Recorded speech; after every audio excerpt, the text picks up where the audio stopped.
सरकार का आखिरी बजट पेश हुआ। इस दौरान वित्त मंत्री निर्मला सीतारमण ने कहा कि प्रधानमंत्री के नेतृत्व में सरकार 4 प्रमुख जातियों ज्ञान पर फोकस रखेगी। ये ज्ञान क्या है? ज्ञान मतलब GYAN।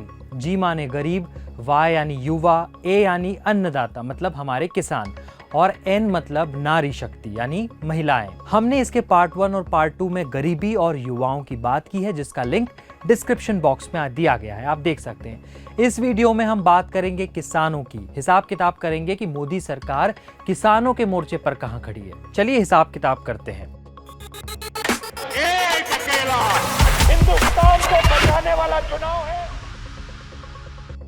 मोदी सरकार ने लगातार किसानों की वित्तीय स्थिरता सुनिश्चित करने, उनके स्किल डेवलपमेंट को बढ़ावा देने, बाजार तक उनकी पहुंच की सुविधा देने और टिकाऊ किसानी को बढ़ावा देने के लिए कई योजनाएं शुरू की।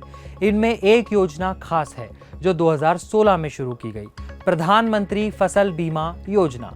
खास इसलिए भी है क्योंकि प्रीमियम के मामले में दुनिया की तीसरी सबसे बड़ी बीमा योजना है। इस योजना के तहत अगर कोई अनहोनी होती है तो किसान की फसल बर्बाद हो जाती है तो उन्हें उसका पैसा मिल सकता है।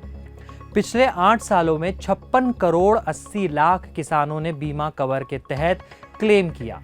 23 करोड़ 22 लाख से ज्यादा किसानों को क्लेम मिला भी, यानी इंश्योरेंस का पैसा मिला। इस दौरान किसानों ने प्रीमियम के अपने हिस्से के रूप में लगभग 31,139 करोड़ रुपए का भुगतान किया, जबकि 1,55,977 करोड़ रुपए का भुगतान बीमा के क्लेम के रूप में किसानों को किया जा चुका है। हालांकि हमने आंकड़ों को गौर से देखा तो पता चला कि किसान जो क्लेम कर रहे हैं उसकी संख्या पिछले कुछ सालों में बढ़ी है। जैसे 2016-17 में क्लेम 581 लाख से बढ़कर 2021-22 में 832 लाख हो गया। लेकिन सरकार ने जो बीमा क्लेम के बदले भुगतान किया उसमें गिरावट देखी गई। 2016-17 में 16,795 करोड़ रुपए भुगतान किया गया था।